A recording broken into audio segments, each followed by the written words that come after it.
யோபுவின் சரித்திரம் பாருங்கள். எல்லா புத்தகத்துக்கும் பெயர் எப்படி இருக்கும்?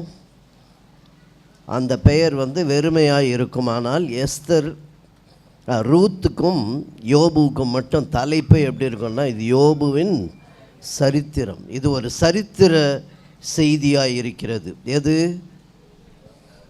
உடம்பெல்லாம் பருக்கள் வந்தது, அது சரித்திரம். ஹல்லேலூயா. நோய்வாய்ப்பட்டது சரித்திரம். பிரிவை சந்தித்தது சரித்திரம். உபத்திரவத்தை சந்தித்தது சரித்திரம். பிள்ளைகளை இழந்தது சரித்திரம். மிருகங்களை இழந்தது சரித்திரம். கிடந்த அவர்களிடத்தில் இருந்த எல்லா சம்பத்துகளும் போய்விட்டதே, அது சரித்திரம். அதுதான் சரித்திர நூலாக இருக்கிறது. ஹல்லேலூயா. அப்போ உபத்திரவம் என்பது எப்படி வருகிறது, யாருக்கு வருகிறது என்பதையெல்லாம் நாம் இந்த யோபுவின் சரித்திரத்தின் மூலமாக நாம் பார்க்கலாம். ஒரு பேப்பர் வெயிட் கொடுங்க. யோபுவின் சரித்திரம் என்று வரும்போது இதில் முதல் இதற்கு நான் வைத்த தலைப்பு என்ன அப்படின்னா, மந்திரக்கடுகு. என்னது மந்திரக்கடுகு? என்ன இப்படியெல்லாம் இருக்க டைட்டில் அப்படின்னு யோசிக்காதீங்க. ஆனால் அந்த டைட்டிலுடைய அதோடைய பொருள் என்னன்றதை கடைசியில் தான் நான் சொல்லுவேன். கடைசியில் நான் சொல்ல மறந்துட்டேன், நீங்கள் கேட்கணும். இதனுடைய தலைப்பு மந்திரக்கடுகு. பாடுகள் எல்லாமே பாடங்கள். பாடுகள் எல்லாமே நம்முடைய வாழ்க்கையிலே பாடங்கள் என்பதை இந்த யோபுவின் சரித்திரம் மூலமாக நாம் தெரிந்து கொள்ளலாம். த புக்ஸ் ஆஃப் பொயட்ரி என்று சொல்லுவார்கள். புக்ஸ் ஆஃப் பொயட்ரி அப்படின்னா என்ன? பாட்டாகமம் என்று வேதாகமத்தை பிரிக்கிறது. இந்த நான் பைபிள் காலேஜில் டீச் பண்ணுவேன். இது பாட்டாகமத்தை நான் நிறைய இடங்களில் டீச் பண்ணுவேன். அந்த பாட்டாகமம் என்பது 5 பாடல் புத்தகங்களாக நம்முடைய வேதாகமத்தில் இருக்கிறது. அதில் யோபுவும் ஒரு பாடல் புத்தகம். அது ஒரு சங்கீத புத்தகம். யோபு ஒரு பாடல், ஒரு கவிதை புத்தகம். அதனால தான் அதில் நீதிமொழிகள், சங்கீதம், அதே போல் பிரசங்கி, உன்னத பாட்டு, இந்த யோபு இதெல்லாமே பாடல் புத்தகங்களில் ஒரு பாடலாக இருக்கிறது. உபத்திரவத்தை நாம் பாட வேண்டும். ஹல்லேலூயா. உபத்திரவத்தை நம்ம என்ன பண்ணணுமா? கவிதையாக எழுதுகிறார். உபத்திரவத்தை கவிதையாக எழுத முடியுமா? உபத்திரவத்தை கவிதையாக எழுதுவது அப்படின்னு சொல்லும்போது எனக்கு ஒரு ஞாபகம் வருது. ஒரு பையன், ஒரு தம்பி முதல்ல காலேஜ் படிக்கும்போது சொன்னான், கவிதை ஏன் எழுதுகிறாய் அப்படின்னு சொல்லும்போது, காதலில் பிறப்பது கவலை, கவலையில் பிறப்பது கவிதைன்னா. அது மாதிரி கவலையில் பிறப்பது கவிதை என்பது போல இந்த உபத்திரவமானது பாடலாக பாடப்பட்டது. ஹல்லேலூயா. பாடலாக பாடப்பட்டது என்றால் உபத்திரவத்தின் எல்லை எவ்விதமாக இருந்திருக்க வேண்டும், அந்த உபத்திரவத்தை அவர் எவ்விதமாக எடுத்துக்கொண்டார், அவர் அதை எவ்விதமாக தீர்மானித்தார் என்பதை நாம் இதில் அறிந்து கொள்ளலாம். 2 முக்கிய பாடங்கள் என்ன என்றால், கடவுளுக்கு நம்மை தெரியும். முதல் பாடம் என்னது? God knows us. 2வது பாடம், கடவுள் சோதனைகளை தம் கட்டுப்பாட்டில் வைத்திருக்கிறார். God limits trials. எல்லா சோதனையும் உன் திராணிக்கு தக்கதாக என்றால் அது யார் கட்டுப்பாட்டில் இருக்கு? கடவுளின் கட்டுப்பாட்டில் இருக்கிறது. எல்லா சோதனைகளும் கடவுளின் கட்டுப்பாட்டில் இருக்கிறது. கடவுள் நம்மை அறிந்தவராக இருக்கிறார். 2 பாடங்கள், முக்கியமான பாடங்கள் இதில் நம்ம பார்க்கலாம். இந்த யோபுவை குறித்து புதிய ஏற்பாட்டில் எங்கே சொல்லப்பட்டிருக்கிறது அப்படின்னு நம்ம பார்க்கணும். எங்கே சொல்லப்பட்டிருக்கு? 5ஆம் அதிகாரம் 11ஆம் வசனம். இதோ பொறுமையாய் இருக்கிறவர்களே பாக்கியவான். பொறுமையாய் இருக்கிறவர்களே பாக்கியவான். அப்புறம் யோபின் பொறுமையை குறித்து கேள்விப்பட்டிருக்கிறீர்கள், கர்த்தருடைய செயலின் முடிவையும் கண்டிருக்கிறீர்கள். கர்த்தருடைய செய்தியின் முடிவையும் கண்டிருக்கிறீர்கள். பார்த்தீங்களா? அதில் என்ன?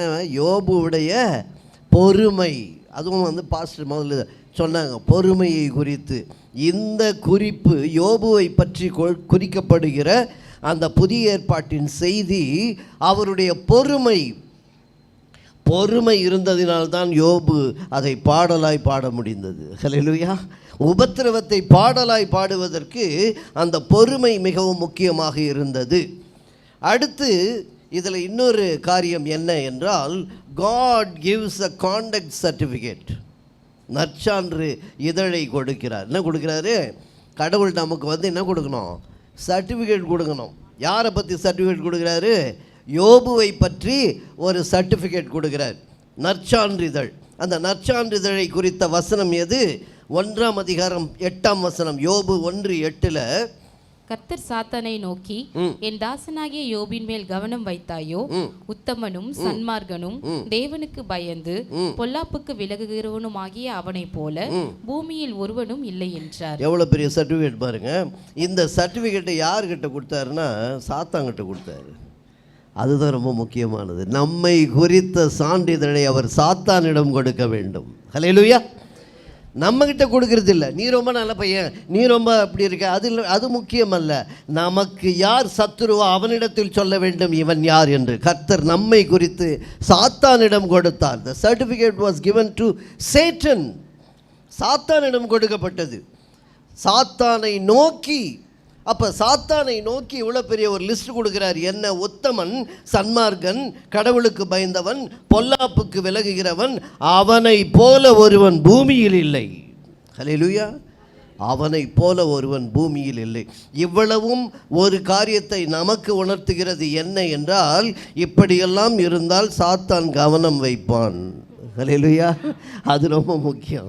இப்படிலாம் இருந்தீங்கனாக்கா அவன் கண்டுக்காமல் போயிடுவான்னு நினைக்காதீங்க. அப்போ தான் கவனம் வைப்பான். யோபுவின் மேல் கவனம் வைத்தாயோ, கவனம் வைத்தாயோ என்று கேட்ட பின்பு தான் இந்த லிஸ்ட்டை கொடுக்குறார், இவன் யார் என்று. ஆகையால் உத்தமனாக இருந்தால் சோதனை வரும். ஹல்லேலூயா. உத்தம காவக்காரனுக்கும் சோதனை வரும். உத்தமனாக இருந்தால் சோதனை வரும். சன்மார்க்கனுக்கு சோதனை வரும். கடவுளுக்கு பயந்தால் சோதனை வரும். பொல்லாப்புக்கு விலகுகிறவனாய் இருந்தால் சோதனை வரும். பூமியில் இவனை மாதிரி இல்லைன்னு சொன்னால் முதல்ல சோதனை வரும். நம்மேல் கவனம் வைக்க அவன் காத்து கொண்டிருக்கிறான். அவனிடத்திலே நம்மை குறித்து கர்த்தர் பேசுகிறவராக இருக்கிறார். ஹல்லேலூயா. த பிஹைண்ட் த சீன் அப்படின்னு சொல்லுவாங்க.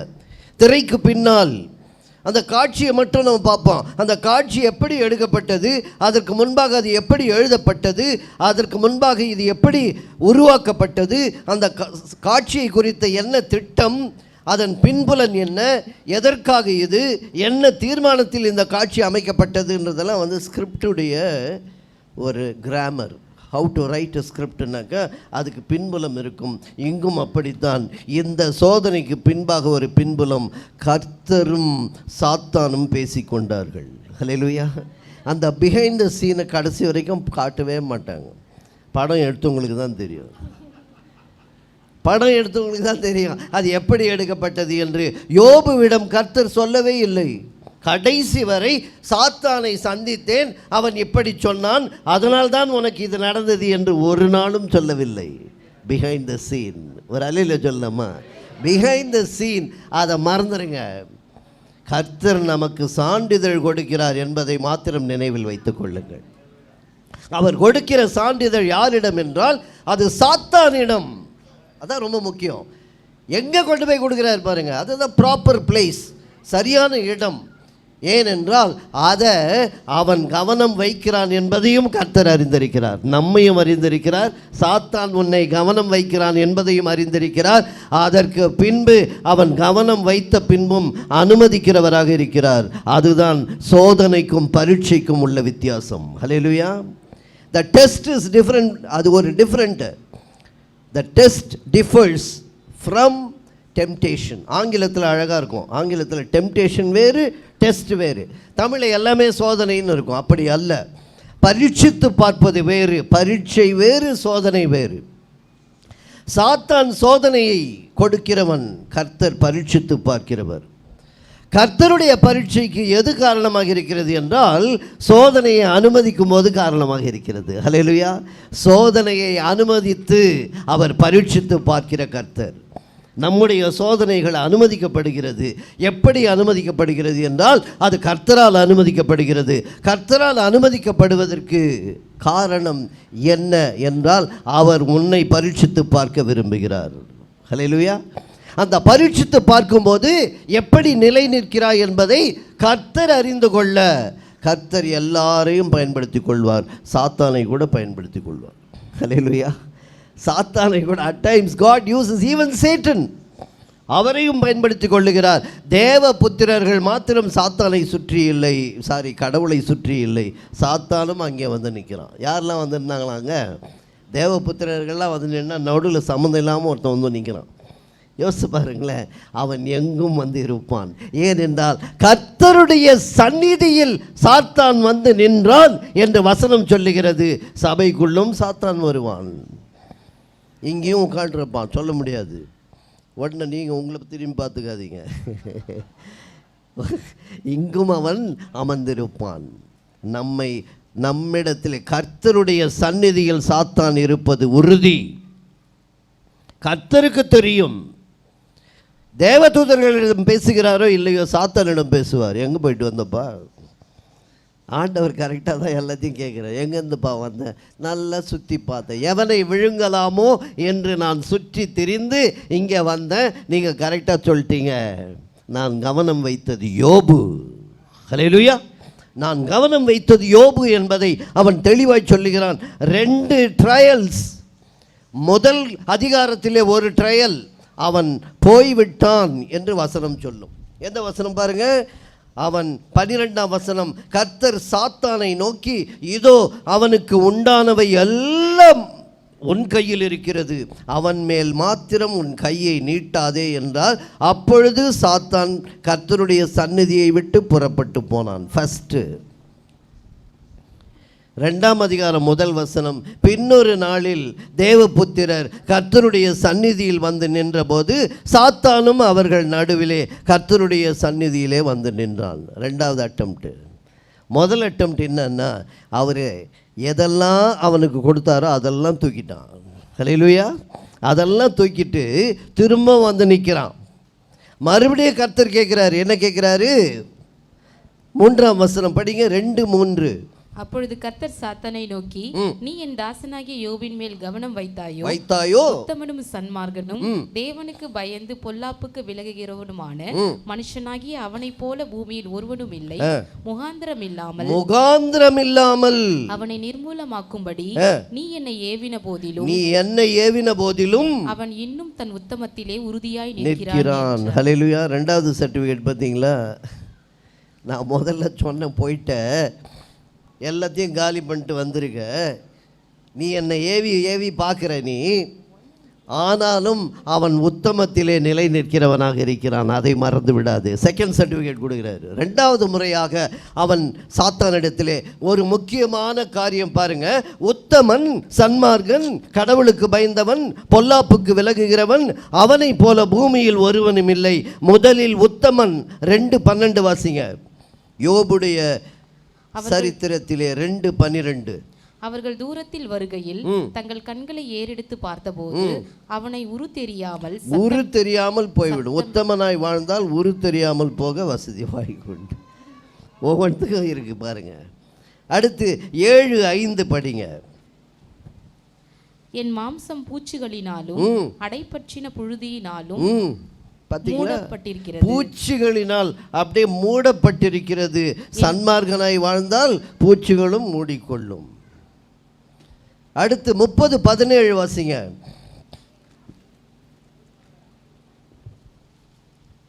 ராக்காலத்திலே என் எலும்புகள் துளைக்கப்பட்டு என் நரம்புகளுக்கு இளைப்பாறுதல்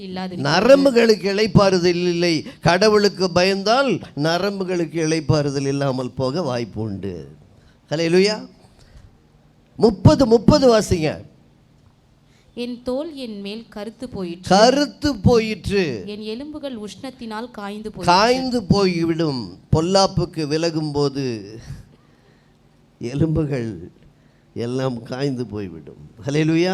அதை மறந்துடக்கூடாது. பாடுகள் என்றால் இந்த 2:12, 7:5, 30:17, 30:30 இதெல்லாம் நம்ம பார்க்கணும். இதுதான் கர்த்தர் கொடுக்கிற ஒவ்வொரு வார்த்தைக்கும் ஒவ்வொன்று நடக்கும். ஆனாலும் நிலை நிற்கிறாய் என்று அவனிடம் சொல்ல வேண்டும். ஹல்லேலூயா. அது ரொம்ப முக்கியம். கர்த்தர் அவனிடம் கொடுப்பது முதல் காரியம். இதிலிருந்து ஒரு 3-4 விஷயத்தை நம்ம பார்க்கலாம். என்னன்னு பாருங்க. முதலிலே கர்த்தர் வேலி அடைக்கிறவராக இருக்கிறார். ஹல்லேலூயா. நமக்கு வேலி அடைக்கும் கர்த்தர். ஃபர்ஸ்ட் பாயிண்ட், 1ஆம் அதிகாரம் 10ஆம் வசனம் வாசிங்க. நீர் அவனையும் அவன் வீட்டையும் அவனுக்கு உண்டான எல்லாவற்றையும் சுற்றி வேலி அடைக்கவில்லை. சுற்றி வேலி அடைக்கவில்லையோ? இவர் என்ன சொல்றாரு? கவனம் வைத்தாயோ? இவன் உடனே திருப்பி கேட்குறான், வேலி அடைக்கவில்லையோ? எப்படி இருக்கு பார்த்தீங்களா ரெண்டு பேருடைய ஆர்கியூமெண்ட்? கரெக்டாக ஆண்டவர் கேட்குறாரு, அவன் மேலே கவனம் வச்சியாப்பா, நீங்கள் வேலி அடைக்கல, நான் கவனம் வச்ச மட்டும் என்ன ஆகிடும்? கர்த்தர் நமக்கு வேலி அடைக்கிறார் என்பது நமக்கு முன்பாக சாத்தானுக்கு தெரிந்திருக்கிறது. ஒரு அல்லேலூயா சொல்லுங்க. கர்த்தர் நமக்காக வேலி அடைக்கிறவர் என்பதை சாத்தான் முதலில் அறிந்திருக்கிறான். நாம் அறிந்திருக்கிறோமோ இல்லையோ, அவன் முதலில் பார்த்திருக்கிறான். நம்மேல் கவனம் வைப்பதை கர்த்தர் பார்க்கிறார், நமக்கு வேலி அடைப்பதை சாத்தான் பார்க்கிறான். அல்லேலூயா. எவ்வளோ அழகாக இருக்குது பாருங்கள். ரெண்டு பேருக்கு தான் அங்கே போட்டி, நடுவில் மாட்டின்னு நம்ம தான் அவசரப்படுறோம். ஆனால் ஆண்டவர் சொல்கிறாரு, உத்தமத்திலே நீ நிலை நின்றால் அது அவஸ்தை அல்ல, அது பாடு அல்ல, அது வெற்றியின் முழக்கம். அப்படி இருந்தால் அது பாட்டாக மாறும். உபத்திரவம் பாட்டாக மாறுவது எப்பொழுது என்றால் நிலை நிற்கும் போது மாறும். நீ நிலை நிற்க வேண்டும். அப்படி இருந்தால் அது பாடல் புத்தகமாகவே மாறும். ஹல்லேலூயா. எவ்வளோ அழகாக இருக்குது பாருங்கள். பாடல் புத்தகம் என்று சொல்லப்பட்டு பாடுகளை பற்றி எழுதப்பட்டிருக்கிறது என்றால் பாடுகள் எல்லாம் நமக்கு பாடங்கள் மட்டுமல்ல, பாடல்கள். ஒரு அல்லேலூயா சொல்லுங்க. அது பாடல்கள். இரண்டாவது, சாத்தான் நம்மை குற்றப்படுத்துவான். முதல் நான் சொன்னேன், கர்த்தர் வேலி அடைக்கிறவர்.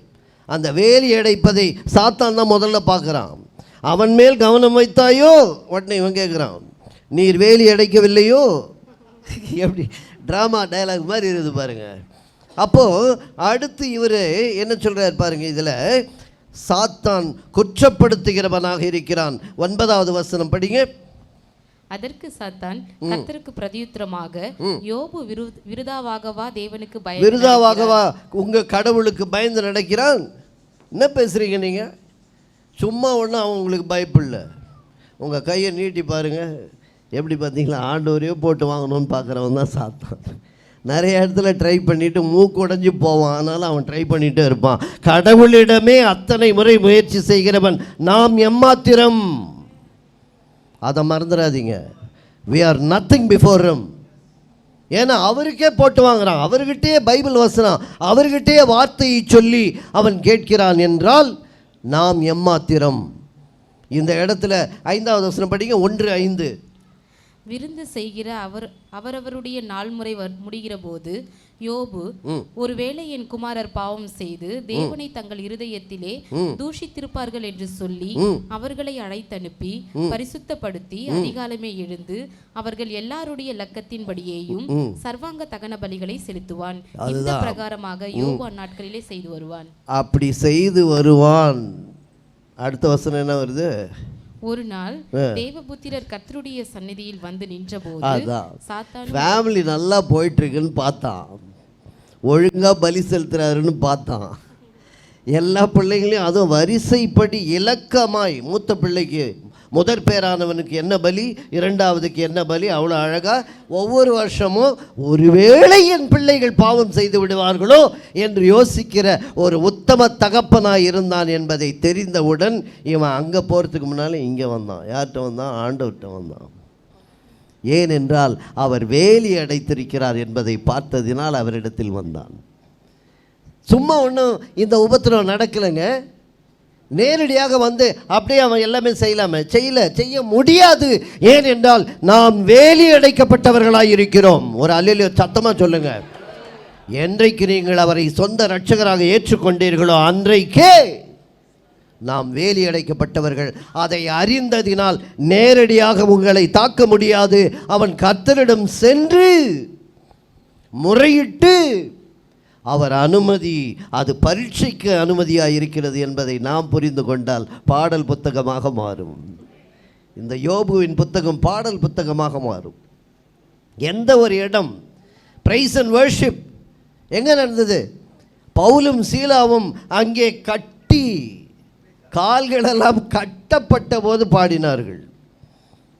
ஜாலியாக உட்காந்து தபலா வாசிப்பாருங்களா? அந்த பாட்டு அது அல்ல. எங்கே பாடினாங்க? உபத்திரவத்தின் மத்தியிலும் அங்கே துதி ஆராதனை நடந்ததே, அதுதான் கர்த்தருக்கு பிரியம். உன்னுடைய சந்தோஷத்திற்கு பாடுவது அல்ல, அவருடைய பிரியத்திற்கு பாடுவது. எந்த சூழ்நிலையில் பாடுகிறாய்? யோபு பாடல் புத்தகமாக எழுதினார். பாடுகளை பாடல் புத்தகமாக மாற்றியதினால்தான் அது சரித்திர நூலாக இன்றைக்கு நாம் படிக்கிறோம். சரித்திர நூலாக. முதல்ல வேலி அடைத்ததை பார்த்தோம். இரண்டாவது என்ன பார்த்தோம்? குற்றப்படுத்துவதை பார்த்தோம். மூன்றாவது கர்த்தர் எல்லை குறிக்கிறவராக இருக்கிறார். ஹல்லேலூயா. கர்த்தர் நமக்கு எல்லை குறிக்கிறவராக இருக்கிறார். 1ஆம் அதிகாரம் 12ஆம் வசனம் வாசிங்க.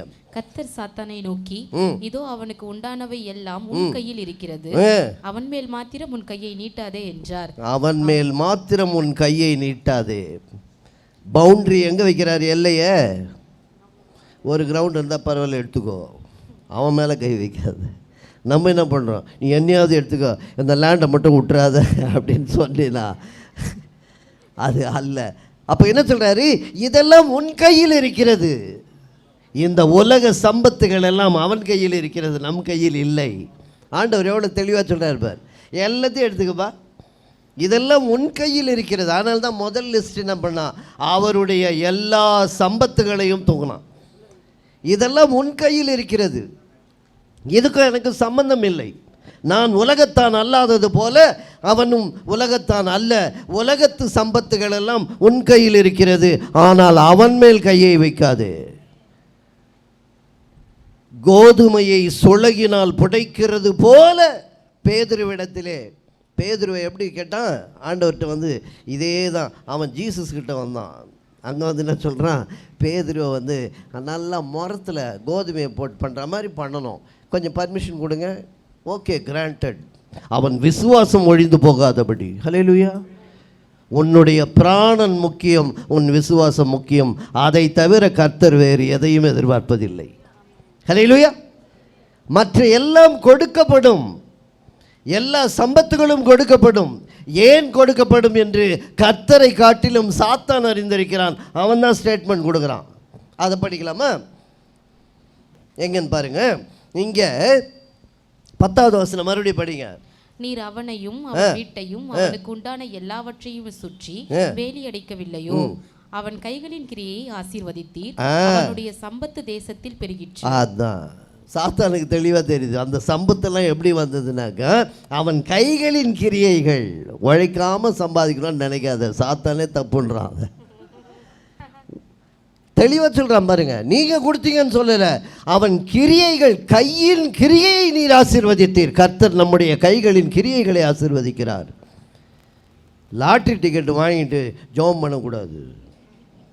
அதனால தான் அவர் சொல்கிறார், கைகளின் கிரியைகளை நீர் ஆசீர்வதித்தீர். எல்லா சம்பத்தும் இந்த உலகத்துக்கு முன்னால் அவ்வளோ இருக்குது, அதெல்லாம் நீர் கொடுக்கவில்லை, அவன் கையின் கிரியை பெற்றுக்கொண்டது. அதற்கு நீர் துணையாயிருக்கிறீர். கர்த்தர் சொன்னார், அதெல்லாம் உன் கையில் இருக்க, எடுத்துக்கோ, அவனை மாத்திரம் விட்டுவிடு. எவ்வளவு அற்புதமான ஒரு ஆண்டவர். அதனால தான் சொல்கிறாரு, எண்ணத்தை உண்போம் எண்ணத்தை உடுப்போம்னு கவலைப்படாத. ஏனென்றால் உடையை காட்டிலும் உன் சரீரமும், உணவை காட்டிலும் உன் ஜீவனும், அது இரண்டும் எனக்கு தேவை. ஹல்லேலூயா. கர்த்தர் அதை கேட்கிறவராக இருக்கிறார்.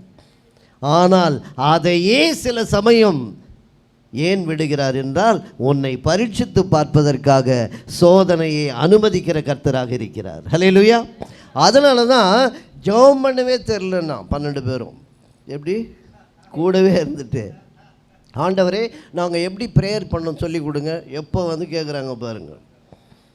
அதுக்கு உடனே ஆண்டவரும் ப்ரேயர் பண்ணுறதுக்கு கற்றுக் கொடுத்து, அங்கே தெளிவாக ஒரு விஷயத்தை, நம்முடைய கர்த்தர் ஞானம் உள்ளவர், அவரே ஞானம், அந்த ஞானத்தை பெற்றுக்கொள்ள ஜெபி என்று யாக்கோபு சொல்லுகிறார் 1ஆம் அதிகாரத்தில். அப்போ அங்கே அவர் எப்படி சொல்லித்தராரு? என்னை சோதனைக்கு உட்பிரவேசிக்க பண்ணாமல் தீமையிலிருந்து என்னை ரட்சித்து கொள்ளும். எவ்வளோ அழகாக இருக்குது பார்த்தீங்களா? சோதனை இருந்து உட்பிரவேசிப்பதற்கு தீமை காரணமாக இருக்கிறது. நீங்கள் தீமையை விலக்கிட்டீங்கன்னா நான் சோதனைக்குள்ளே போக மாட்டேன். ஒரு அலையில் சொல்லுங்கள், எவ்வளவு அழகாக இருக்கிறது. அதுதான் தியானிக்கிறது. வசனத்தை நீங்கள் தியானிக்க வேண்டும். வசனத்தை வசனமாக படிக்கவே கூடாது. நம்ம அப்படி தான் படிக்கிறோம். அம்மாக்கள் வேற சொல்லும் போகும்போது ஒரு 2 வசனமாவது படிச்சுட்டு போப்பா, பாவம் அவர் பரிதாபப்பட போகிறாரு, ஆண்டவர் ஏதோ எவ்வளவு நாம் கர்த்தரை கடவுளை மட்டுப்படுத்துகிறவராக இருக்கிறோம். போனால் போது 2 வசனம் படிச்சுட்டு போ, சந்தோஷப்படுவார். அப்படியா? அதுக்காக உட்காந்துருக்கார் அவர். அவரே வார்த்தை. ஹல்லேலூயா. என் வார்த்தை உங்களுள் நிலைத்திருக்க வேண்டும் என்று எதிர்பார்க்கிறவருக்கு 2 வசனம் தப்பு இல்லையா? அது 2 வசனம் சொல்கிறோமே, அது அல்ல. ஏனென்றால் கர்த்தர் மிக தெளிவாக சொல்லி கொடுத்தது, சோதனைக்கு உட்பிரவேசிக்க பண்ணாமல் என்னை தீமையிலிருந்து ரட்சித்து கொள்ளும். இங்கே தீமையெல்லாம் நடந்தது, உபத்திரவமாக வந்த தீமைகள் எல்லாம் ரட்சிக்கப்பட, அந்த ரட்சிப்பு எப்படி வரும் என்றால், அது வந்துவிட்டால் சோதனையில் நீ பிரவேசிக்க மாட்டாய் என்று அர்த்தம். அதனால தான் சோதனையிலிருந்து நீ ரட்சிக்கப்பட, தீமையெல்லாம் நாம் போயிடணும், அந்த சோதனைக்கு உட்பிரவேசிக்காமல் இருப்பதற்கு தீமையிலிருந்து ரட்சிக்கப்பட நான் உத்தமனும் சன்மார்க்கனும் பொல்லாப்புக்கு விலகிறவனுமாக இருக்க வேண்டும். அது ரொம்ப முக்கியம். குவாலிட்டிஸே கிடையாது, ஆனால் எல்லாம் அவர் கொடுத்துட்றோன்னா எப்படிப்பா? அது சர்டிஃபிகேட் அப்படி தானே வாங்குகிறோம். சும்மா ஒன்று போட்டு எழுதி கொடுங்களேன். சும்மா போட்டு எழுதி கொடுக்குறதா அது? அவ்வளோத்தையும் இழந்தான். இழப்பதற்கு முன்பாகவே அவன் பெற்றுக்கொண்டது தான் நற்சான்று. அது ரொம்ப முக்கியம் இல்லை? சர்டிஃபிகேட் எப்போ கொடுப்பாங்க? எக்ஸாம் எழுதுனதுக்கப்புறம். யோபுக்கு மாத்திரமே எக்ஸாமுக்கு முன்னாலேயே சர்டிஃபிகேட் கொடுத்தாரு. அது எவ்வளவு பெரிய நம்பிக்கை, கர்த்தர் உன்மேல் வைத்திருக்கிற நம்பிக்கை. நம்ம ஆலோசனை சொன்னாங்க இல்லையா, எக்ஸாம் எழுதுனதுக்கு பிறகும் அவர் நன்மை செய்கிறவராக இருக்கிறார், எக்ஸாம் எழுதுறதுக்கு முன்னாலேயே நன்மை செய்கிறவராக இருக்கிறார். பேதுரு இன்னும் எழுதவே இல்லை, 100% மார்க் போட்டார்.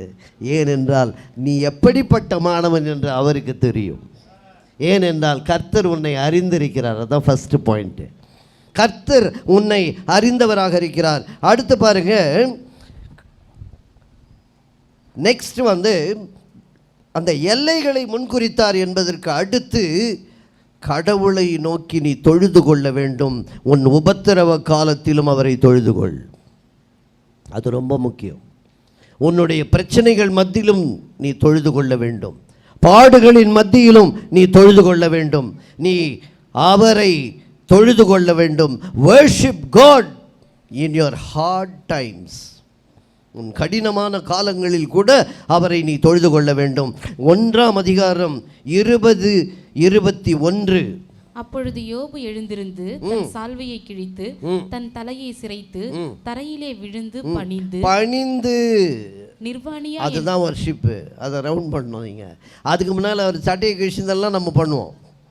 அதுக்கு முன்னால் அவர் என்னெல்லாம் பண்ணார் அதெல்லாம் பண்ணிடுவேன் கரெக்டாக. யோபு இப்படி தான் பண்ணான். சால்வையை கிழிச்சிக்கிறது எல்லாம் பண்ண, தலையை சிரைப்பது எல்லாம் ஓகே. ஆனால் பணிந்து, அது ஒன்று இருக்கு இல்லையா? பணிந்து கொள்வதுனால என்ன அர்த்தம்? வர்ஷிப்னு அர்த்தம். பணிந்து, அதற்கு பின்பு 21வது வசனம் பாருங்க. நிர்வாணியா என் தாயின் கர்ப்பத்திலிருந்து வந்தேன், நிர்வாணியாய் அவ்விடத்துக்கு திரும்புவேன். கர்த்தர் கொடுத்தார், கர்த்தர் எடுத்தார், கர்த்தருடைய நாமத்துக்கு ஸ்தோத்திரம். பணிந்து ஸ்தோத்திரம், அதை அண்டர்லைன் பண்ணணும். உன்னுடைய பாடுகளின் காலத்தில் பணிந்து கொள்ளவும் வேண்டும், ஸ்தோத்திரம் செய்யவும் வேண்டும். இதெல்லாம் சர்டிஃபிகேட்டுக்கு நம்ம எஜுகேஷன் குவாலிஃபிகேஷன் மாதிரி உனக்கு குவாலிஃபிகேஷன் அப்படி கிடைக்குது. பணிந்து கொள், ஸ்தோத்திரம் சொல். என் ஆத்துமாவே. அப்புறம் இது குட் பை சொல்கிற மாதிரி சொல்லிட்டு போகக்கூடாது. ப்ரேயர் முடித்த உடனே குட் பை அப்படின்ற மாதிரி அதை சொல்லிட்டு போயிடக்கூடாது. அர்த்தத்தோடு செய்ய வேண்டும். அவர் செய்த சகல உபகாரங்களையும் மறவாதே. இன்றைக்கு வந்த பாடுகள் பெரிதாய் தெரிகிறதா? இதற்கு முன் செய்த சகல உபகாரங்களை நினைத்துக்கொள், இது ஒன்றுமில்லை என்று தோன்றும். சகல உபகாரங்களையும் மறவாதே. ஆகையால் நீ பாடுகளின் மத்தியிலும் பணிந்து ஸ்தோத்தரிக்க வேண்டும். அடுத்து, கர்த்தரை சந்தேகிக்காதே, கர்த்தரை சந்தேகப்படாதே. Do not doubt God. Do not doubt God. 12ஆம் அதிகாரம் 13ஆம் வசனம் வாசிங்க. யோபு 12:13. அவரிடத்தில் ஞானமும் வல்லமையும் எத்தனை அதிகமாயிருக்கும், அவருக்குத்தான் ஆலோசனையும் புத்தியும் உண்டு. மிக தெளிவா சொல்லிட்டாரு. அவரிடத்தில் மறுபடியும் படிங்க. அவரிடத்தில் ஞானமும் வல்லமையும் எத்தனை அதிகமாயிருக்கும், அவருக்குத்தான் ஆலோசனையும் புத்தியும் உண்டு. அவருக்கு மட்டும்தான் ஆலோசனையும் புத்தியும் உண்டு. நீ அங்க போகாம ஃப்ரெண்ட்ஸு கிட்ட போவாத, அங்கதான் இருக்கு. ஏன்னா அங்க போனா அவர் என்ன பண்ணுவாரு, நீ எங்கெல்லாம் தப்பு செய்றியோ அதை சொல்லுவார். அதனால் என்ன பண்ணுறது, ஃப்ரெண்ட்ஸுக்கிட்ட போயிடுது. நீங்கள் பண்ணது கரெக்டு பிரதர், பைபிள்லேயே இப்படி தான் சொல்லியிருக்குன்னு வேறு சொல்லுவான். அதனால் பத்திரமா இருங்க. அடுத்ததே என்னன்னா, don't assume all advices as godly. எல்லா அறிவுரைகளும், நமக்கு உபத்திரவ காலத்திலே வருகிற எல்லா அறிவுரைகளும் அது கடவுள்தான் சொன்னார் என்று நம்பி விடாது. கடவுளே சொல்ல வேண்டும். கடவுள் சொல்லி இருக்கக்கூடும் அப்படின்லாம் சொல்லாத, நம்பாத. அது எப்பொழுது தெரியும் என்றால், நீயே கடவுளிடத்தில் கேட்கும்போது தெரிந்துவிடும். நம்ம என்ன பண்ணுவோம், அதை மட்டும் செய்ய மாட்டோம். அதை செய்யாமல் மற்றவங்ககிட்டலாம் அட்வைஸ் கேட்குறது. அவங்க சொல்லுவாங்க ஏகப்பட்ட அட்வைஸ், அது அல்ல. ஏனென்றால் அவர் எத்தனை பேர் மத்தியில் இருந்தார், தேவ தூதர்கள் மத்தியில் இருந்தாலும் சாத்தான் அங்கே வருவான். அது உனக்கு தெரியாது, நீ அதை அறிந்து கொள்ள வேண்டும். ஆகையால் எப்பொழுதும் அதை நினச்சி ஏமாந்துராத. 16ஆம் அதிகாரம் 2ஆம் வசனம் வாசிங்க. 16:2. இப்படிப்பட்ட அநேக காரியங்களை நான் கேட்டிருக்கிறேன், நீங்கள் எல்லாரும் அலட்டுண்டாக்குகிற தேற்றரவாளர். ஃப்ரெண்ட்ஸ் எல்லாம் என்ன பண்ணாங்க, அலட்டுண்டாக்குகிற தேற்றரவாளர்கள். அலட்டுண்டாக்குகிற தேற்றவாளர்கள்னா மிசரபிள் கம்ஃபர்டர்ஸ் அப்படின்னு தான் ஆங்கில வேதாகமத்தில் போட்டிருக்கோம். மிசரபிள், பாவம் அவனுங்க. அந்த நேரத்தில் வந்து பார்த்தான், பார்க்குறதுக்கு இப்படி இருந்தானே இவர், அப்படி நடந்து வரும்போது இவர் ஹேர் ஸ்டைல் எப்படி இருக்கும், ட்ரெஸ் எப்படி இருக்கும், இப்படி ஆகிட்டாருன்ற பயத்தில் கவலையில் சொல்கிறான். அதெல்லாம் அட்வைஸ் அல்ல, அது கிடையாது. ஏன்னா பிஹைண்ட் த சீன் என்னன்னு அவனுக்கு தெரியாது, யோபுக்கே தெரியாது. என்றால் நண்பர்களுக்கு சுத்தமாக தெரியாது, கர்த்தருக்கு மாத்திரமே தெரியும். நம்மை அறிந்தவர் கர்த்தர், நாம் யார் என்று அறிந்தவர் கர்த்தர்.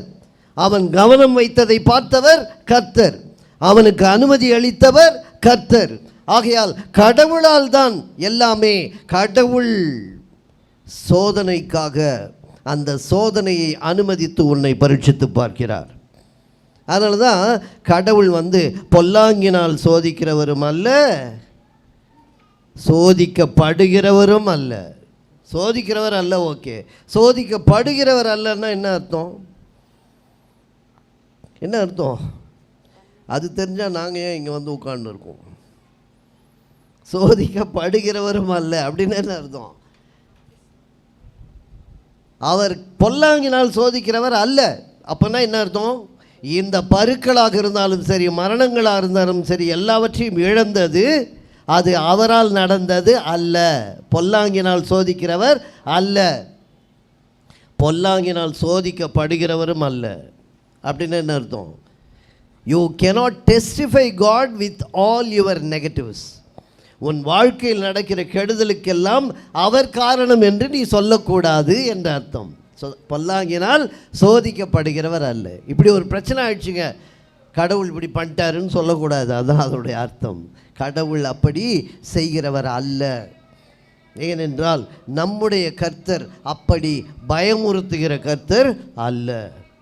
நம்முடைய கடவுள் பயமுறுத்துகிற கர்த்தர் அல்ல. காரில் போயிட்டு இருக்கும்போது பார்த்தேன், எதிரில் ஒரு கார் போகுது, நைட்டு ரோட் லைட்டெல்லாம் வேறு இல்லை. அந்த முன்னால் போகிற கார் பின்னால் ஒரு சாமி ஒன்று வச்சுருக்கான். எனக்கு பயமாக இருந்தது அதை பார்க்குறதுக்கு. ஏன்னா லைட்டில் அப்படி அடிக்கும் போது ஆரஞ்சு கலரில் அப்படி அனுமார் அப்படி பார்க்குறாரு. நம்முடைய கர்த்தர் பயமுறுத்துகிற கர்த்தர் அல்ல, சாந்த சொருவியாக இருக்கிற, கரிசனை உள்ள, கிருபையாக இருக்கின்ற, சாந்தமாக இருக்கின்ற, அழகாக இருக்கின்ற, எவ்வளவு அற்புதமான ஒரு கர்த்தர். அந்த மாதிரி பயமுறுத்துகிற கர்த்தரை நம்ம ஜீசஸ் என்னைக்கா நாக்கை நீட்டிட்டு கண்ணு அப்படி வச்சுருக்க மாதிரி எங்கேயா ஃபோட்டோ பார்த்துருக்கீங்களா? எங்கேயுமே பார்க்க முடியாது. கையில் அருவா வச்சுருக்க மாதிரி ஜீசஸ் படம் பார்த்துருக்கீங்களா? அப்படி கிடையாது. ஆயுதம் ஏந்தி நிற்கிறவரா நம்முடைய கடவுள்? இல்லை. அவர் எப்படி உன்னை சோதிப்பார்? ஆயுதம் ஏந்துகிறவர் அல்ல. அவர் ஆயுதபாணி அல்ல, நிராயுதபாணி. ஹல்லேலூயா. அவர் யாரு? நிராயுதபாணி. அப்படிப்பட்ட ஒரு கர்த்தர். ஆகையால் அந்த இன்னொரு வசனம் பாருங்க, don't assume all advices as godly. எல்லாமே அதை அவர் மூலமாக என்று நினைத்து விடாதே.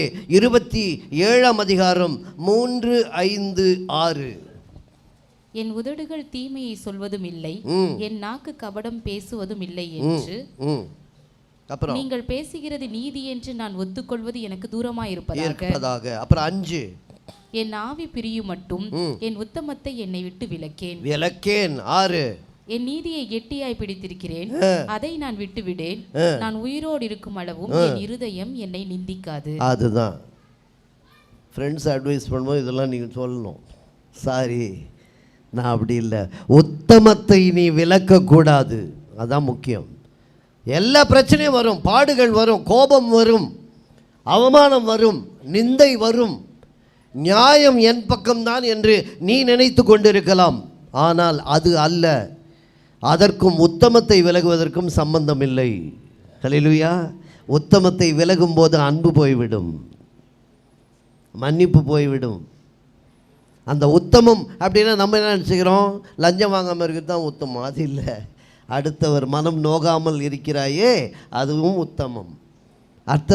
அடுத்த பகைவனையும் நேசி என்று கற்றுக் கொடுத்தவர். பகைவனையே நேசி. அப்படி நேசிக்கும் போது நீ உத்தமத்தில் இருக்கிறாய் என்று அர்த்தம். அந்த உத்தமத்திலிருந்து போயிடாத. எப்போ போயிடாத? உபத்திரம் வரும்போதும் உத்தமத்தில் நிலை நிற்பவனாய் இருந்தால் நீ சன்மார்க்கன். சன்மார்க்கன் என்றால் என்ன அர்த்தம்? நல்ல வழியில் இருப்பவன் என்ற அர்த்தம். மார்க்கம் என்றால் வழி, சன்மார்க்கம் என்றால் நல்ல வழி, நல்வழியில் வாழ்கின்ற ஒருவனாக நீ இருக்கிறாய் என்று அர்த்தம். அப்போ நாம் இந்த குவாலிஃபிகேஷன், உத்தமன், சன்மார்க்கன், கடவுளுக்கு பயந்தவன், பொல்லாப்புக்கு விலகுகிறவன், அவனை போல பூமியில் ஒருவனும் இல்லை என்று சொன்னதற்கு இத்தனை பாடுகளை பார்த்தோம். இத்தனை பாடுகளின் மத்தியிலே அவர் எல்லாவற்றையும் காண்கிறவராக இருக்கிறார். அவனிடத்திலே பதில் பேசுகிறவராக இருக்கிறார். அவனை போய் வா என்று சொல்லுகிறார். மீண்டும் வரும்போதும் முகாந்திரம் இல்லாமல். அப்படின்னா என்ன அர்த்தம்? எந்த எவிடன்ஸும் இல்லை. நீ அவனை என்னை தாக்க சொல்கிறதுக்கு முகாந்திரமே இல்லை. அப்படியும் நீ என்னையே ஏவுகிறாய். ஏவினாலும் உத்தமத்திலே அவன் உறுதியாய் நிற்கிறான் என்று கர்த்தர் சொல்ல வேண்டும். அப்படி நாம் இருக்கிறோமா? அதுதான் ரொம்ப முக்கியம். முதலில் அதை நாம் தெரிந்து கொள்ள வேண்டும். இயேசுவுக்கே பாடுகள் வந்தது. இயேசுவின் பாடு அது கீழ்ப்படிதலைத்தான் அவருக்கு கற்றுக் கொடுத்ததாக வேதம் சொல்லுகிறது. ஹல்லேலூயா. இயேசுவின் பாடு எப்படி? எபிரேயர் 5:8 10 யாராவது வாசிங்க வேகமா. இயேசுவின் பாடு. அவர் குமாரனாயிருந்தும் பட்ட பாடுகளினாலே கீழ்ப்படிதலை கற்றுக்கொண்டு தாம் பூரணரான பின்பு நமக்கு கீழ்ப்படுகிற யாவரும், நம்ம பூரணராகணும். நாம் பூரணரான பின்பு நமக்கு தமக்கு கீழ்ப்படுகிற அவருக்கு கீழ்ப்படுகிற யாவருக்கும் நித்திய ரட்சிப்பை அடைவதற்கு காரணராகி. ரட்சிப்பு அடைகிறது வேற, நித்திய ரட்சிப்பு அடைவது வேறு. ஹல்லேலூயா.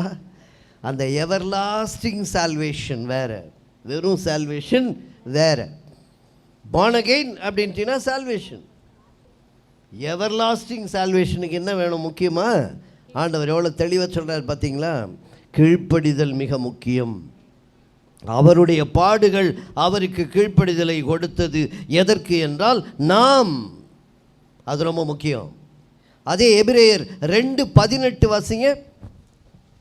ஆதலால் அவர் தாமே சோதிக்கப்பட்டு பாடுபட்டதினாலே அவர் சோதிக்கப்படுகிறவர்களுக்கு உதவி செய்ய வல்லவராயிருக்கிறார். சோதிக்கப்படுகிறவர்களுக்கு உதவி செய்ய வல்லவராயிருக்கிறார். ஹல்லேலூயா. சோதனையை தடுத்து நிறுத்துகிறவராக இருக்கிறார் சொல்ல, சோதிக்கப்படுகிறவர்களுக்கு உதவி செய்ய வல்லவராக இருக்கிறார். அதான் முக்கியம். Do you want the help from Jesus or no to tribulations? உபத்திரவமே வேண்டாம் என்று சொல்லுகிறாயா, அல்லது உபத்திரவத்தில் அவரது உதவி தேவை என்று நினைக்கிறாயா? ஏனென்றால் அவரே பாடுபட்டதினால் முன்மாதிரியாக அவர். ஏன் முன்மாதிரியாக இருந்தார்? அவருக்கு தெரியும், அவர் எல்லாவற்றையும் அனுபவித்தவர், பாடுபட்டவர், அந்த பாடுகளின் நிமித்தம் கீழ்ப்படிதலை கற்றுக்கொண்டவர். நாமும் பாடுகளை அடைந்ததுண்டானால் கீழ்ப்படிதலை கற்றுக்கொள்ள வேண்டும். ஒரு அல்லேலூயா சொல்றியா? பாடுகளுக்கு நாம் பங்காளிகளானோம். பங்காளி எதுக்கு பங்காளி? பாடுகளுக்கு. அப்படின்னா என்ன அர்த்தம்? சிலுவை நமக்கும் இருக்குன்னு அர்த்தம். பங்காளின்னா என்ன? அவர் எதெல்லாம் வச்சுருந்தாரோ அது நமக்கும் இருக்கும். நான் செய்வதை காட்டிலும் பெரிய கிரியைகளை நீ செய்வாய். ஹல்லேலூயா. அதுலேயும் பங்கு இருக்குது. அது மட்டும் வேணும் ஆண்டவரே, சிலுவையை கொஞ்சம் ஓரமாக நீங்கள் வச்சிங்கன்னு சொல்லக்கூடாது. பங்காளின்னா எல்லாத்தையும் கொடுப்பான். ஹல்லேலூயா. பங்காளினா எல்லாமே, அவரிடத்தில் இருப்பதற்கெல்லாம் நீங்கள் பங்கு பெறலாம்.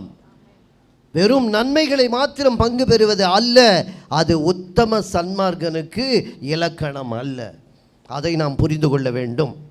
அதைவிட இன்னொரு முக்கியமான வசனம் பாருங்க. இயேசுவின் பாடும் கீழ்ப்படிதலுக்கு பின்பு நமது பாடுகள் எதற்கு? why the tribulations? என்னுடைய உபத்திரவம் எதற்கு?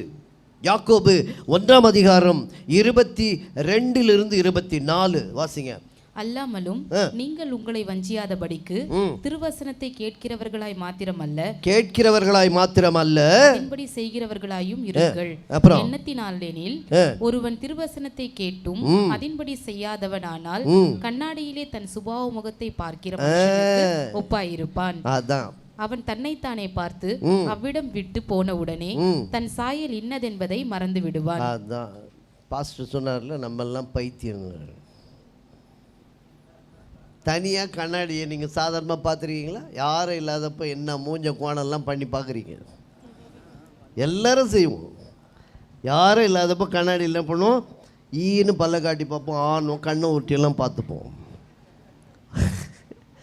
உண்மையா இல்லையா? அப்போ நம்மளாம் யார்? பைத்தியம். பைத்தியமானவைகளை தெரிந்து கொண்ட ஒரே கடவுள் நம்முடைய படைப்பாளர். ஹல்லேலூயா. அப்புறம் சரி, அந்த பைத்தியம்ன்றதுக்கு கண்ணாடிக்கு என்னங்க? கண்ணாடியில் யார் முகம் தெரியணும்? என்னுடைய முகம்தான் தெரியணும். இந்த வசனம் அவனுக்கு கரெக்டாக இருக்கும், நம்ம ஃபார்வர்ட் பண்ணிடலாம் அப்படின்னு நினச்சினா தப்பு. அது நம்ம என்ன பண்ணுவோம்? ஒரு வசனம் மாட்டிருச்சுன்னா உடனே அது நமக்கு என்று நினைக்காமல் நாம் யாருக்கு அட்வைஸ் பண்ணணும்னு நினைக்கிறோமோ அவங்களுக்கு அனுப்பி விடுறது. இந்த வசனம் அவருக்கு கரெக்டாக இருக்கும். யார்? Who are you to judge? நீ உத்தமனா? Are you perfect? அது மிகவும் தவறு. அப்போ என்ன அர்த்தம்? கண்ணாடியில் என் முகம் தெரியலனாலே நான் பைத்தியம்னு அர்த்தம். நீங்கள் மென்டல் ஹாஸ்பிட்டலில் கேளுங்க, முதல் சிம்டமே அதான் சொல்லுவாங்க. பைத்தியக்காரங்களுக்கு என்ன தெரியாது? கண்ணாடி முன்னால் அவங்க முகம் தெரியாது. அதை தான் என்ன தெரியுதுன்னு கேட்பாங்க. தெரியலன்னு சொன்னதுமே கன்ஃபார்ம் பண்ணுவாங்க. அவங்க mentally they are not healthy. பைபிளை படித்தவொன்னே உன் முகம் தெரியலனா நீ என்ன அர்த்தம்? நீ மென்டல்னு அர்த்தம். படிக்கும்போது வசனம் எனக்கு சொல்லணும், அதுதான் முக்கியம்.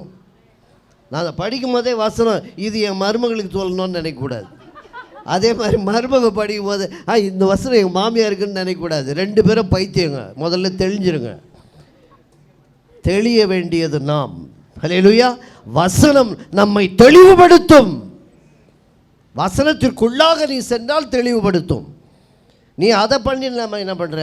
வெறும் ஃபார்வர்ட் மெசேஜாக வச்சுருந்தீனா நீ பாடுகளுக்கு பங்காளியாய் தான் இருப்பாய். அதிலிருந்து வெளியே வருவதற்கு எந்த முகாந்திரமும் இல்லாமல் போய்விடும். ஆகையால் அது ரொம்ப முக்கியம். கண்ணாடியில் உன்முகம் தெரிய வேண்டும். நாளையிலேருந்து பைபிள் படிக்கும்போது அப்படி பார்த்தீங்கன்னா தலைவாரணும். பைபிளை பார்த்து என்ன பண்ணோம்? தலைவாரணும். அப்படின்னா என்ன அர்த்தம்? நாம் அதில் தெரிகிறோம். நான் பெருமைக்காக இது விளையாட்டுக்கு சொல்ல, நான் படிக்கும்போது நான் என் முகத்தை தான் பார்க்கிறேன். அது கரெக்டாக சொல்லும். உடனே அது தவறு இருந்தால் நம்ம யாரை கன்சர்ன் பர்சனுக்கு ஃபோன் பண்ணி நான் உடனே பேசிடுவேன். இல்லைன்னா நான் மென்டல் ஆகிடுவேன்.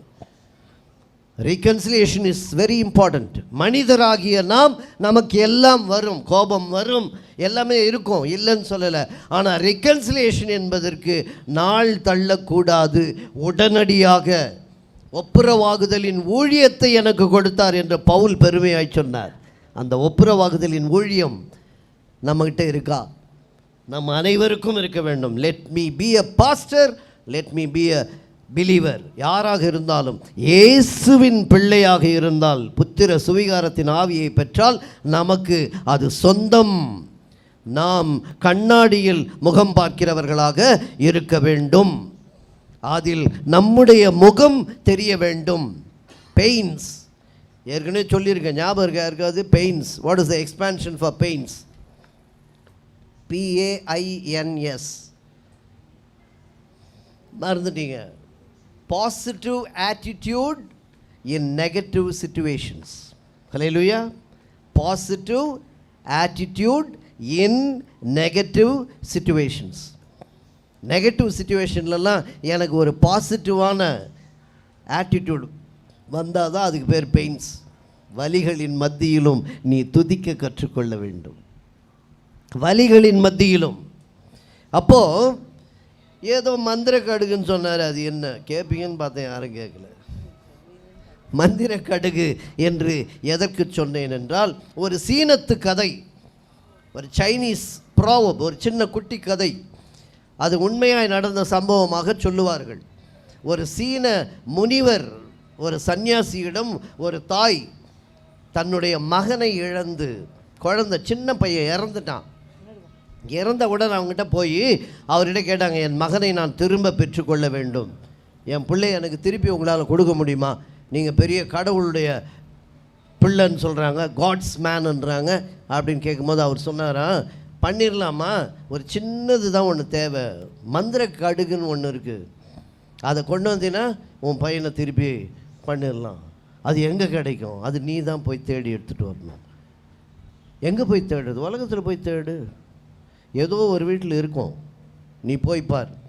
அங்கே உள்ள அப்போ யார் வீட்டில் இருக்கும்? அப்போ அவர் சொன்னாராம், எந்த வீட்டில் பாடுகள் இல்லையோ, எந்த வீட்டில் மரணம் என்பது இல்லையோ, அந்த வீட்டில் நிச்சயமாக அந்த கடுகு இருக்கும். இந்த அம்மா போனாங்க, அந்த கிராமம் ஃபுல்லாக சுற்றுறாங்க. எல்லார் வீட்லேயும் சாவு விழுந்துருக்குது, எல்லார் வீட்லேயும் பிரச்சனை, எல்லார் வீட்லேயும் மாமியார் மருமக தகராறு. இது என்ன பண்ணிடுச்சு, நேராக திரும்பி வந்து அங்கே சன்னியாசிகிட்ட சொல்லுச்சு, மந்திர கடுகு என்ன என்பது எனக்கு தெரிந்து விட்டது. ஹல்லேலூயா. அப்போ தான் அவர் சொன்னாராம், அதுதான்மா மந்திர கடுகு, அது எல்லா இடத்துலையும் தேடினாலும் கிடைக்காது. ஆனால் கர்த்தர் நமக்கு சொன்னார். என்ன சொன்னார் என்றால், அதை தான் நம்ம இப்போ பார்க்கணும். முக்கியமானது என்ன? மத்தேயு இல்லை, லூக்கா 17:6. லூக்கா 17:6.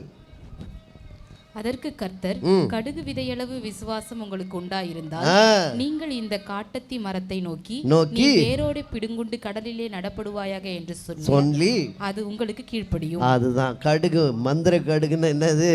நம்முடைய விசுவாசம் தான். ஆண்டவர் சொன்னார், கடுகு அளவு விசுவாசம். மறுபடியும் நீங்கள் மத்தேயு 17:20 வாசிங்க. மத்தேயு 17:20. அதற்கு இயேசு, உங்கள் அவிசுவாசத்தினாலே தான் கடுகு விதையளவு விசுவாசம் இருந்தால் நீங்கள் இந்த மலையை பார்த்து இவ்விடம் விட்டு அப்புறம் போ என்று சொல்ல அது அப்புறம் போகும். உங்களால் கூடாத காரியம் ஒன்றும் இராது என்று மெய்யாகவே உங்களுக்கு சொல்கிறேன். நம்மால் என்ன பண்ணுவோம்? கடுகுக்கே மலை போகுதுன்னாக்கா இன்னும் கொஞ்சம் ஒரு ஆப்பிள் சைஸில் ஒன்று கொடுங்களேன்,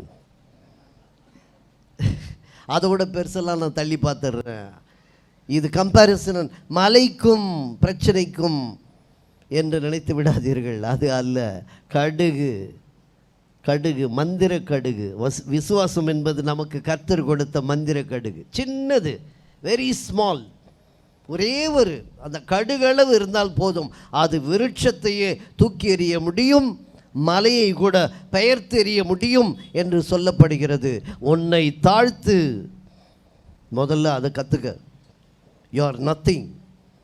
நான் கழுதை அப்படின்னு சொன்னார், அதே தான். நான் கழுதை. என்னை வைத்து கர்த்தர் பேசுவார். கழுதையை பார்க்காத, பேசுகிற வார்த்தையை பார். ஹல்லேலூயா. அதுதான் முக்கியம். சிம்சன், ஜேம்ஸ் சிம்சன் தெரியுமா? எத்தனை பேருக்கு தெரியும் ஜேம்ஸ் சிம்சன்? அதெல்லாம் தெரிஞ்சதுன்னா அப்புறம் எதுக்கு படிக்கணும்? நிறைய புத்தகங்கள் படிக்கணும். நிறைய முறை உங்கள்கிட்ட சொல்கிறேன், லைப்ரரி இருக்கிற ஒரே சர்ச் நான் கேள்விப்பட்டது இங்கே தான். எத்தனை பேர் வராங்க பாஸ்டர் ரெகுலராக? நிறைய பேர் வராங்களா? இல்லை ஒரே ஆளே திரும்பி திரும்பி போகிறீங்களா? ஜேம்ஸ் சிம்சன் தான் வந்து குளோரோஃபார்ம் கண்டுபிடிச்சவர். குளோரோஃபார்ம் இன்றைக்கி வந்து உலகமே வலியை மறப்பதற்கு கண்டுபிடித்த அவரை நமக்கு ஞாபகமே இருக்காது. தெருக்கு தெரு அண்ணா சிலை வச்சுருப்பான், பெரியார் சிலை வச்சுருப்பான். குளோரோஃபார்ம் கண்டுபிடிச்ச ஒரு சிலை எங்கேயாவது பார்த்துருக்கீங்களா? எவ்வளோ பெரிய விஷயம் பாருங்கள். எவ்வளோ பெரிய ஆப்ரேஷனாக இருந்தாலும் ஒரு மனிதன் தைரியமாக சைன் எப்படி போடுறான்? குளோரோஃபார்ம் நம்பிக்கையில் தான் போடுறான், கடவுள் நம்பிக்கையை விட. நான் இதில் சரியாகி வந்துடுவேன்றதை விட வலி தெரியாமல் இருக்குமான்றது தான் முக்கியம். வலிகள் கர்த்தர் வேலி அடைக்கிறவராக இருக்கிறார். ஹல்லேலூயா.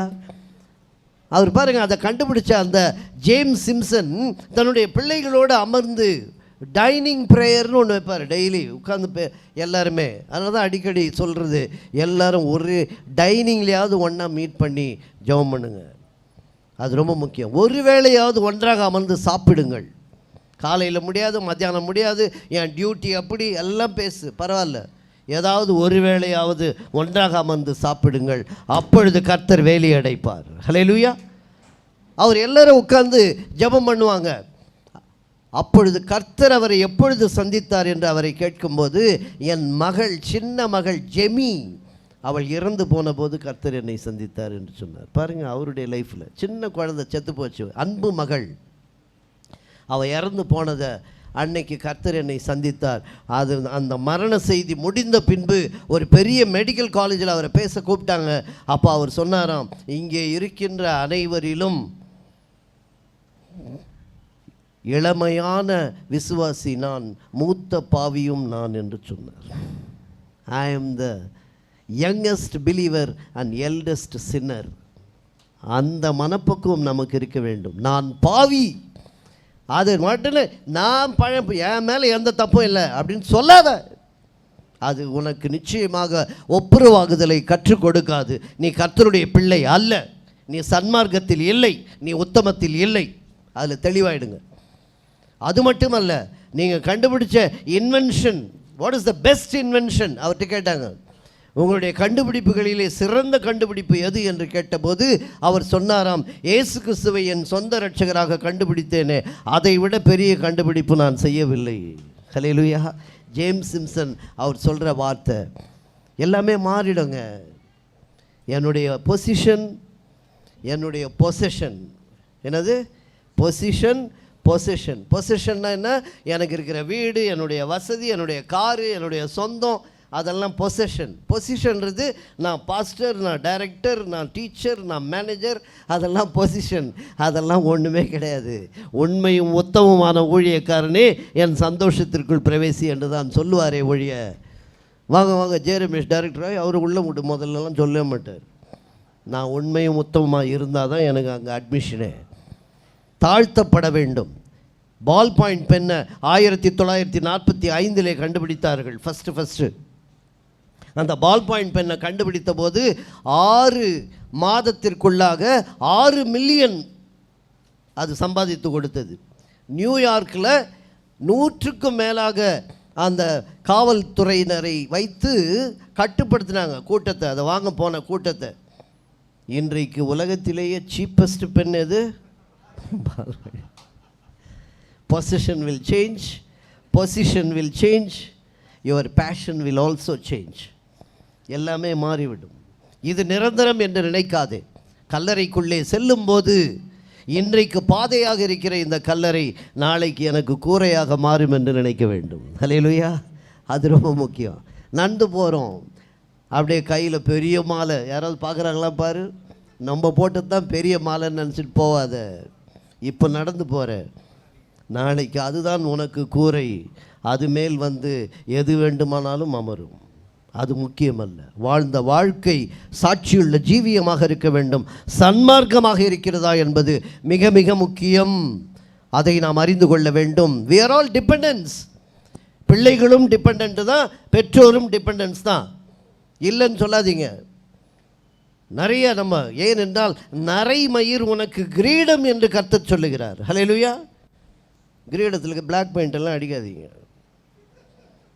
நரைமயிர் என்னது? கிரீடம். ஆண்டவர் யாராவது வந்து உங்களுக்கு கிரீடத்தை கொடுத்தா அதில் வந்து கருப்பு பெயிண்ட் அடிப்பீங்களா? எவ்வளோ அசிங்கம். ஆண்டவர்னே நினைப்பார், நான் ஒயிட்டாக அழகாக அவனுக்கு ஒரு கிரீடம் கொடுத்தேன், அதில் போட்டு பிளாக் பெயிண்ட் அடிச்சுன்னு இருக்கானு யோசிக்க மாட்டார். பேர பிள்ளைகள் உங்களுடைய கிரீடம்.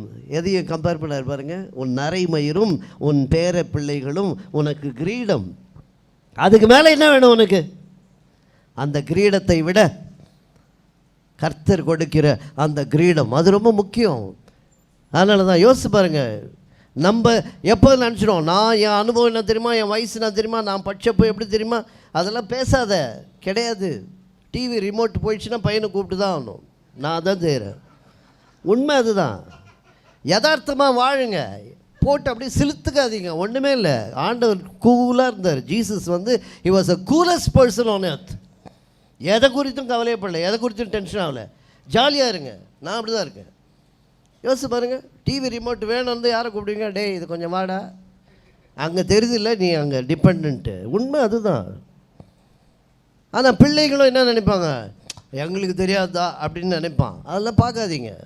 நம்ம வந்து பிளாக் போர்டு, நம்ம சைன் போர்டு, நம்ம நேம் போர்டு, நம்ம தான் ஸ்டோரி போர்டு. ஹல்லேலூயா. என்னது? நம்ம என்னென்ன பெற்றவர்கள் வந்து ஸ்டோரி போர்டு. அவங்க எழுதுனா தான் நீ வெளியே வருவ. Story board. நான் தான் நேம் போர்டு. இனிஷியல் போட்டு ஆகணும் நீ. நான் தான் பிளாக் போர்டு. முதல் ஜட்டி எப்படி போடணும்னு நான் தான் சொல்லி கொடுத்தேன். எல்லாமே நான் தான். நீ எல் போர்டு. அதை மறந்துடாத. ஹல்லேலூயா. நீங்கள் உடனே பெருசாக நினச்சிடாதீங்க. நீங்கள்லாம் எல் போர்டு. ஆனால் அது அவங்களுக்கு தெரியாது என்பது நமக்கு தெரியும் என்பது அவர்களுக்கு தெரியாது. ஹல்லேலூயா. ஆகையால் நான் கர்த்தரிடத்திலே நற்சான்றிதழை பெற வேண்டும் என்றால் நான் யோபுவை போல பாட கற்றுக்கொள்ள வேண்டும். உபத்திரவங்களிலே பாட கற்றுக்கொள்ளுங்கள். பாடுகள் எல்லாம் பாடல்களாக மாற நான் பழகி கொள்ள வேண்டும். கீழ்ப்படிதலை கற்றுக்கொள்ள வேண்டும். பிரதான ஆசாரியர் ஒருவர் நமக்கு இருக்கிறார் என்றால் அவர் பாடுகளுக்கு தூரமானவர் அல்ல. அதையும் அறிந்து கொள்ளுங்கள். அன்பு ஒன்றுதான் நம்மை கட்டுப்படுத்தும். அந்த அன்புக்கு முன்பாக எல்லாத்தையும் தூக்கி போடுங்க, குப்பையில் போடுங்க. அப்போ எல்லாமே நன்மையாய் முடியும். கர்த்தர் தாமே இந்த வார்த்தைகளை ஆசீர்வதிப்பாராக. Thank you so much. God bless you all.